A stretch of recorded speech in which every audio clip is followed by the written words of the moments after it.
ተሰባሪ ሕጋዊ ስልጣን ኢትዮጵያ ኃይለ በልጽግናን ሓደጋና ምርጫ በልጽግና ብኸመይ ድሒኑ ዘተገለሉ ድምፅታትን ጽላሎት ኪናትን ጽበት በርጌሳው ናጽነት ክቡራት ተኸታተልቲ ሚድያ ሎሚ 1 ሰነ 2026 ሚልዮናት ኢትዮጵያውያን ነተኻብሽን 995 ጀሚሩ ክካየድ ዝጸንሐ መበል ሻውዓይ ሃገራዊ ምርጫ ንምስታፍ ናብ ማእከላት ምርጫ ክቕንዑ ኢሎም ኣለዉ። ነዛ መልኪቱ ተሰባሪ ሕጋዊ ስልጣን ኢትዮጵያ ኃይለ በልጽግናን ሓደጋና ምርጫ ብዝብል ኣርእስቲ ዝተዳለወ ኣብ ባይታ ዘሎ ፖለቲካዊ ወጥርታትን ዓፈነታትን ዘቃልዕ ዓሚቕ ትንታናዊ ዓንቀጽ ሒዝናልኩም መፂና ኣለና። ነስተወስቶ ዘምዕረት ወልደ ሰማታት ኣብ ዝተፈላለየ ዓበይቲ ማዕከናት ዜና ዝወሃቦ ዘሎ ትንታነታት ኣዋጅ ዘዳለወ እዩ። ኣነ ሰዒድ መሓመድ ድማ ቀርበልኩም እየ። ክሳብ መወዳእታ መደብና ሼር ላይክ እናገበርኩም ከም ወትሩ ሓሳባትኩም እናካፈልኩም ክትከታተሉኒ ብኽብሪ ኣድም ሰናይ ምክትታል።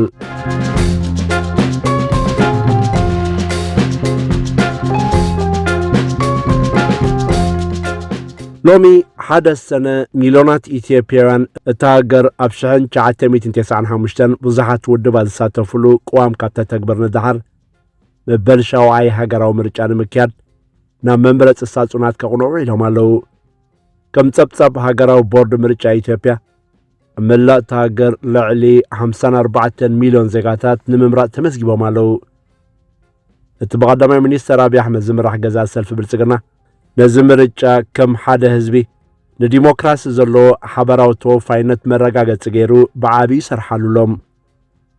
ካብ 2018 ጀሚሩ ስልጣን ካብ ዝሕዝ ንድሓር ጸጋታትን ስልጣን እቲ ሃገር ከማእከልን ክጥቕልልን ዝጸንሐ ምምሕዳር ኣብዪ ኣሕመድ ኣብዚ ምርጫ ዓብላሊ ዓወት ከም ዝረክብ ልዑል ተኣማንነት ዘርኢ ዘሎ ኮይኑ እዚ ሰፊሕ ዲሞክራስያዊ መስርሕ ነቲ ዝተሓላለኸ ስልጣን ናይ ዘይምስግጋር ወይ ኣሕሊፍካ ናይ ዘይምሃብ ንያት ክሰግር ዘይክእል ምዃኑ ግን ይገልጽ። ኣብ ትሕቲ እቲ ንቡር ዝመስል መስርዕ መረፅቲ ኣዝያ ዝተፋረኸሽት ሃገር እያ ዘላ። ኢትዮጵያ ኣብ ዘመናዊ ታሪኻ ብሰላማዊ መንገዲ ብውፅኢት ሳንዱቕ ምርጫን ስልጣን ተሰጋጊሩላ ኣይፈልጥን። እዚ ሕጂ ዝካየድ ዘሎ ምርጫውን ነዚ ልሙድ ታሪክ ዝሰብር ክኸውን ዘሎ ተኽእሎ ኣዝዩ ትሑት እዩ።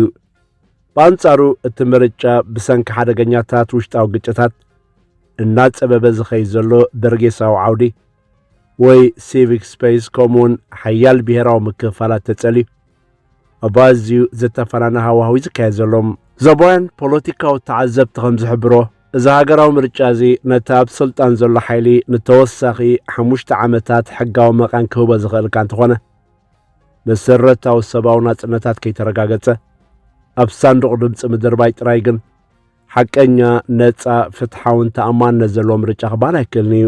ውፅኢቱ ድማ እዚ ምርጫ ነታ ምስ ሓደገኛ ዘይምርግጋእ እንዳተቓለሰት ብኻልእ ወገን ዓበይቲ ቁጠባዊ ዕብየት ከም ዘመዝገበት ትገልጽ ዘላ ሃገር ዓብ ፈተና ምዃኑ ተንተንቲ ይገልጹ።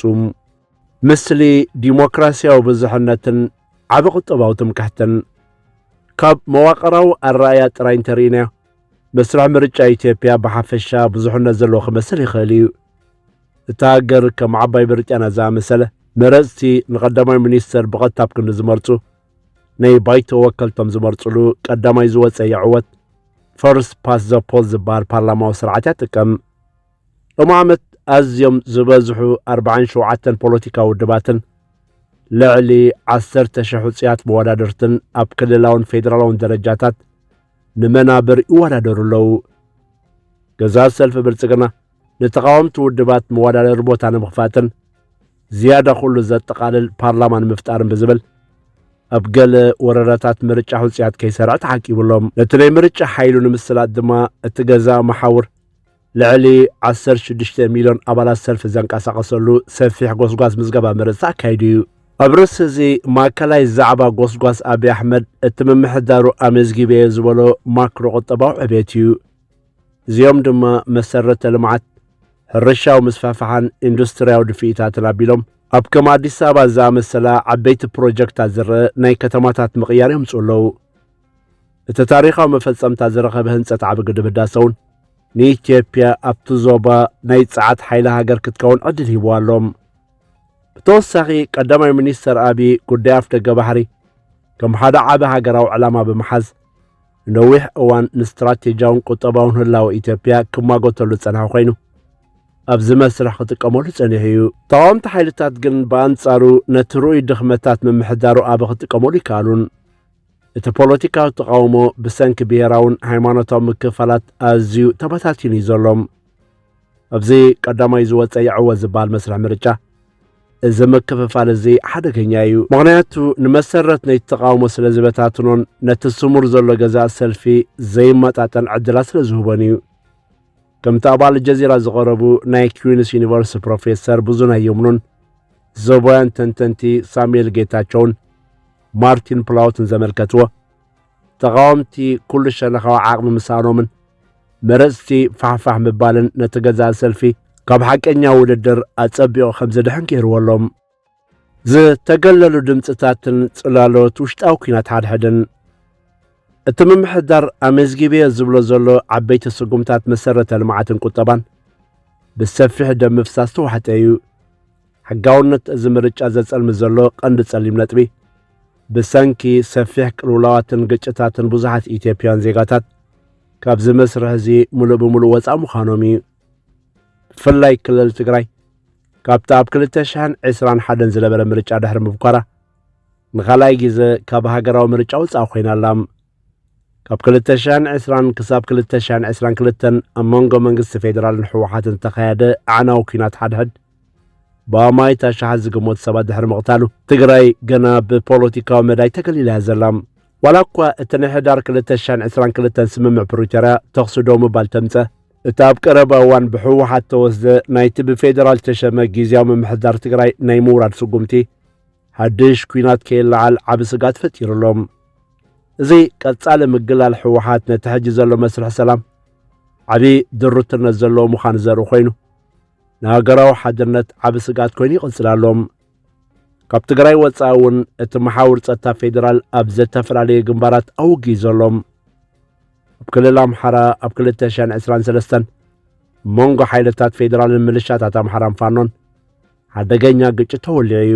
እቲ ዘይምርግጋ ኣዝዩ ዓሚቕ ካብ ምዃን ተላዕለ እቶም ዕጡቓት ጉጅለታት ቅድሚ ምርጫ 5 መዓልታት ዝጸንሕ ናይ መጓዓዝያ እገዳ ብምንባር ኣብ ልዕሊ መረፅትን ሰራሕተኛታት ምርጫን ዓብ ምፍራህ ፈጢሮም እዮም። ብሰንኪ እዚ ድማ ኣብ 8 ወረዳታት ምርጫ ክልል ኣምሓራ እቲ መስርሕ ሙሉእ ብምሉእ ደው ዝበለ ክኸውን ከሎ ኣብ ኣምሓራን ኦሮምያን ዘለው 10ታት ካልኦት ወረዳታት ድማ ንመረፃዊ ውሑሳት ከም ዘይኮኑ ተፈሊጡሎም።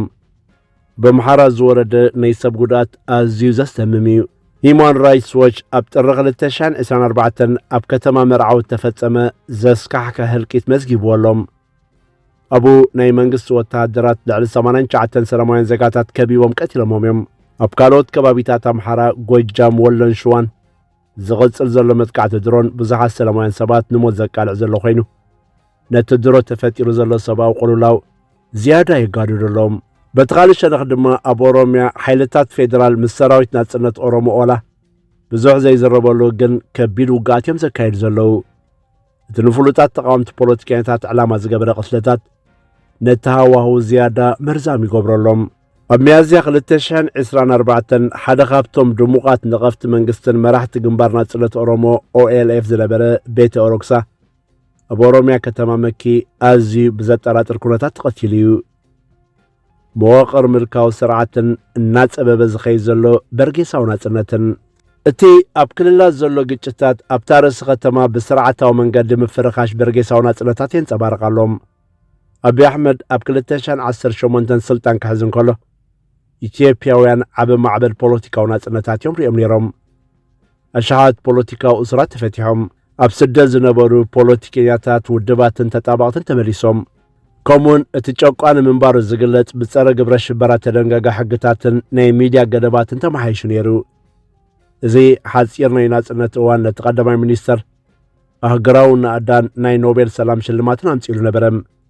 ሎሚ ግን ትካላት ሰብኣዊ መሰላት ከም ዝከራኸርዎ ሰልፊ ብልጽግና ነቲ መንገዲ ሙሉእ ብምሉእ እንድሕሪት ብምምላስ ምልካዊ ቁፅፅር የደልድልን ንፖለቲካዊ ተቃውሞታት ንምዕፋን ሰፋሕቲ ጨቆንቲ ስጉምታትን ይጥቀምናሎም። ኣብ እዋን ግጭት ኣምሓራ ተኣወጀ ናይ ህፁፅ እዋን ኣዋጅ መሰረታውያን ዲሞክራሲያዊ መሰላት ኣደስኪልዎም እዩ ተቃውሞታት ብስርዓታዊ መንገዲ ከም ገበን ተገይሩ ክውሰድ እንከሎ ነተቃወምቲ ኣባላት ዕላማ ዝገበረ ስደት ይገጥሞም ኣሎም ጉጅለታት ተጣበቕቲ መሰላት መንግስቲ ኣብ ትሕቲ ጸልማት ዝሰርሑ ናይ ጸጥታ መሓውራት ከም ዝጥቀማ ጠንቂቖም ኣለው እዚ መሓውር እዚ ብቐጥታ ኣብ ዘስካሕካ ግፍዕታት ስቓይ ዘይሕጋዊ ማእሰርትን ካብ ሕጊ ወፃእ ዝግበሩ ቅትለታትን ኢዱ ከም ዘለዎ ተረጋጊጹሎም እቲ ነጻ ፕረስ ሙሉእ ብሙሉእ ዓኒ እዩ ከም ጸብጻብ ኮሚቴ ተጣበቕቲ ጋዜጠኛታት CPG እቲ ዘሎ ናይ ሓያል ስለላን ምፍራህን ሃዋህው ካብ 2020 ጀሚሩ ብውሕዱ 54 ጋዜጠኛታት ካብቲ ሃገር ካድሙ ኣገዲድዎም ኣሎም ፍሉጣት ነቐፍቲ ድምፅታት ከም ጋዜጠኛታት መስከረም ኣበራ ዳዊት በጋሻው ከምኡውን ጎበዜ ሲሳይ ብናይ ሓሶት ክስታት ኣብ ቤት ማእሰርቲ ይሳቀዩ ከም ዘለው ጸብጻባት ይሕብሩ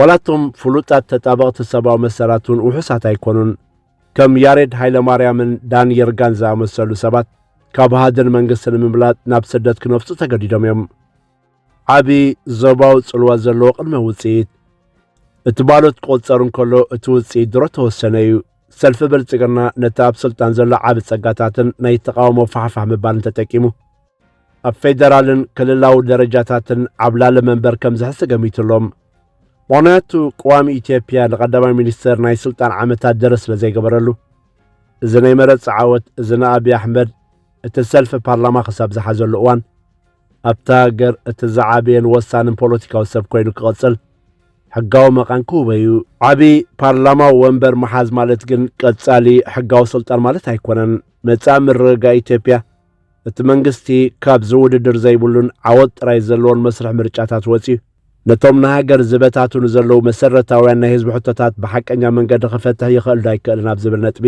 ሙሉእ ብሙሉእ ዝምርኮስ እዩ ከም ተሓያሎ ተንተንቲ ዝሓበርዎ ወግዓዊ ምርጫታት ጥራይ ነቲ ተሰብሪ ማሕበራዊ ውዕል ክጽጉን ኣይክእልን መስርሕ ሃገራዊ ዘተ ኢትዮጵያ ናሽናል ዲያሎግ ፕሮሰስ ዘምፅኦ ዓወት ነቶም ዓሚቕ ቅዋማውን ታሪኻውን ክትዓድ ምፍታሕ ከም ዝሎም ዝካየድ ዘሎ ምርጫ ወሳኒ ክኸውን እዩ እዚ ኩነታት ዘለዎ ሓደጋ ካብ ዶባት ኢትዮጵያ ሰጊሩ ጽልዋ ክህልዎ ምዃኑ እውን ይትንተን ኣብ ኣፍሪቃ ብብዝሒ ህዝቢ ካልአይቲ ዝስራዕን ብቁጠባ መበል ታሽዓይ ዓባይ ሃገርን ከም ምዃና መጠን ኢትዮጵያ ናይ ምብራቕ ኣፍሪቃ ፖለቲካዊ መእሰርያ ተባሂላ ትግለጽ መንግስቲ ነቶም ሰፋሕቲ ከባቢያዊ ግጭታት ክቆጻጸሮም ናይ ሕጊ ልዕልነት ክመልስ እናዓበየ ዝኸይ ዘሎ ስእነት ስራሕ ዶ ከብልን ነቲ ምልካው ኣንፈቱ ክዓክቶ እንተዘይክኢሉ እቲ ዝመጽእ ዘይምርግጋእ ኣብ መላእ ቀርኒ ኣፍሪቃ ዓቢ ማዕበል ነውፅእ ክፈጥር እዩ ብኣንጻሩ ድማ ምምሕዳር ኣብይ ነዚ ሓዱሽ ስልጣን ተጠቂሙ ሓቀኛ ሃገራዊ ዕርቂ እንተገይሩ ፖለቲካዊ እስራት እንተፈቲሑ